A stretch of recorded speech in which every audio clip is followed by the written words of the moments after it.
네, 새로운 시각으로 시장을 바라보는 이슈 분석 시간입니다. 먼저 이번 주 시장부터 살펴볼 텐데요. 이번 주 가장 큰 이슈는 역시 미 연준의 세 번째 금리 인하가 아닐까 싶습니다. 당분간은 동결을 시사하긴 했지만 우리 시장 이 훈풍을 타고 2100선에 좀 안착을 할 수 있을지 신현식 대표님께서는 어떻게 보시나요? 네, 이제 금리 인하에 대한 재료는 노출이 됐고요. 그리고 올해는 이제 추가적인 금리 인하 가능성은 좀 힘들고요. 연준에서는 이제 내년에 또 추가 금리 인하 가능성을 좀 시사를 했습니다. 그래서 이제 향후의 시장은 금리가 인하가 한 3번 이상 되면 유동성 장세로 좀 넘어갈 수 있다라고 좀 보여지고요.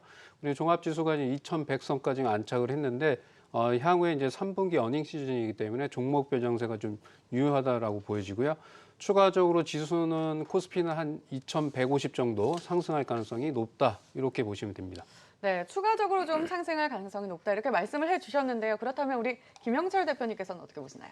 근데 사실 이제 FOMC 같은 경우에는 시장에 이미 재료가 많이 반영이 된 그런 부분들이고 흔히 말해서 이제 소문난 잔치에 먹을 게 없는 그런 부분들이었습니다. 그리고 일단은 그러한 부분들이 미 증시에 대한 긍정적인 흐름은 아니지만 하방의 위험을 상당히 좀 줄여준 그런 상황이다라고 보시면 좋을 것 같고요. 그리고 미국 기업들의 실적이 그렇게 나쁘지 않기 때문에 전반적으로 글로벌 증시가 그렇게 나쁠 가능성은 높지 않다. 하방의 리스크보다는 상방 쪽으로에 대한 그 움직임들이 조금 더 우세한 그런 상황이다라고 판단을 하고 있고요.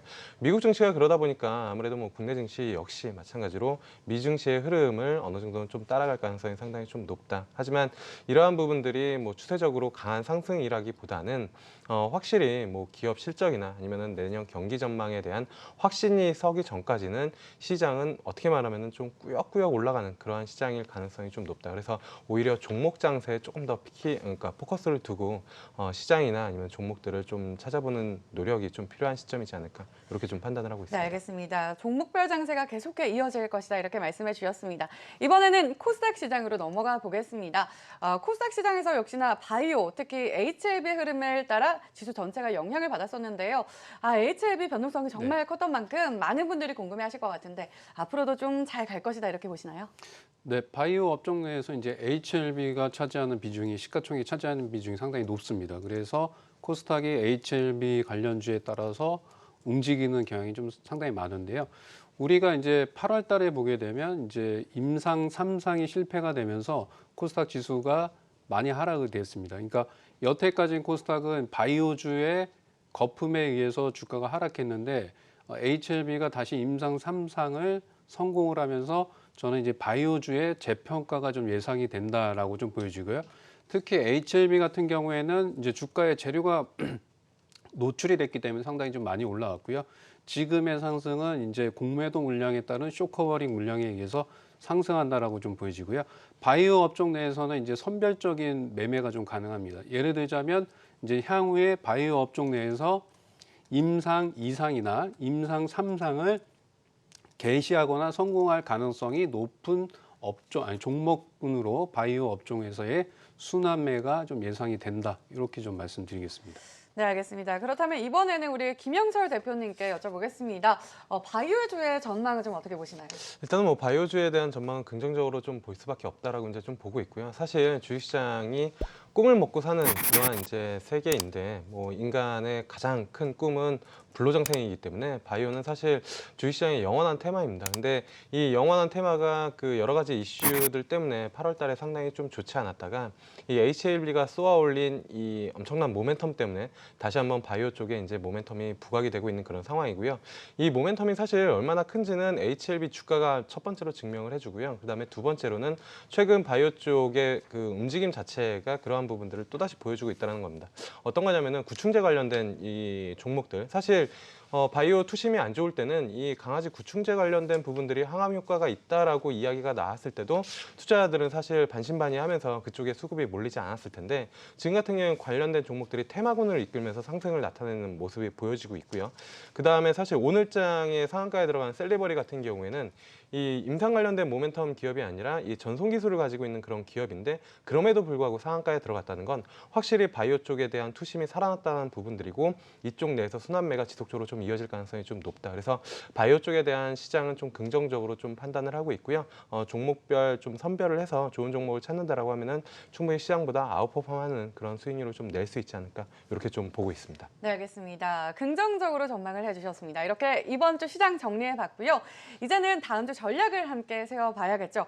사실 매년 연말에는 경계 심리가 확산되면서 증시가 좀 약세를 보이는 경향이 많은데 과연 이번 11월에는 좀 달라질 수 있을지 두 분 어떻게 보실까요? 먼저 신영식 대표님께서 말씀해 주시겠어요? 네, 뭐 저는 일단은 지금 이제 가장 큰 문제가 됐던 미중 무역 전쟁에 대한 그 부분이 상당 부분 완화가 됐기 때문에 이제 향후에는 미중 무역 전쟁에 대한 악재는 좀 제한적이고요. 그리고 지수가 엄청나게 좀 조정이 나왔다가 올라가는 현상이 좀 나타납니다. 그래서 11월 장세도 뭐 테마나 종목별 장세 뭐 지속이 될 것으로 보여지고요. 그리고 지수가 뭐 설령 밀린다고 하더라도 실적 위주나 뭐 새로운 테마주 위주로 주가가 상승할 가능성이 높기 때문에 종목별 장세가 지속이 된다. 뭐 이렇게 보고 있습니다. 네, 알겠습니다. 11월은 역시나 종목별 장세가 지속이 될 것이다 말씀해 주셨고요.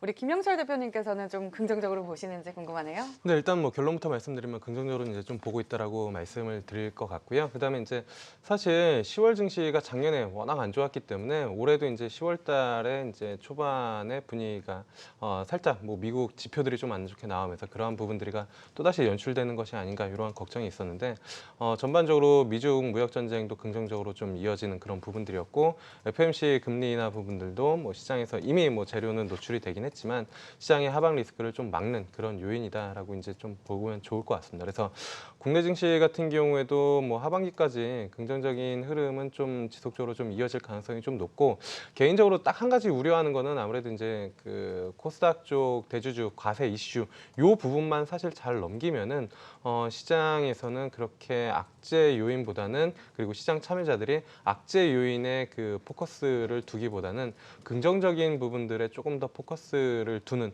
확실히 투자 심리가 조금씩 살아나는 그러한 움직임을 좀 뭐 보고 있기 때문에 11월 증시 뭐 긍정적인 포인트를 좀 이어갈 수 있다. 그리고 사실 11월 달 같은 경우에는 뭐 지표 부분들도 미국 경기에 왜냐하면은 금리 인하 부분들이 이미 올해 안에는 거의 추가적으로 할 가능성이 없기 때문에 이제는 지표에 의해서 좀 시장이 흔들릴 가능성이 좀 높다. 그리고 오늘 장에 조금 전에 이제 고용 지표는 시장이 예상한 만큼 나온 것 같은데 ISM 제조업 지수도 좀 살펴봐야 되는 그런 부분들이어서 고용 지표랑 그 제조업 지수 이런 부분들을 좀 체킹을 하면서 시장을 좀 대응하면 좋지 않을까 이렇게 좀 보고 있습니다.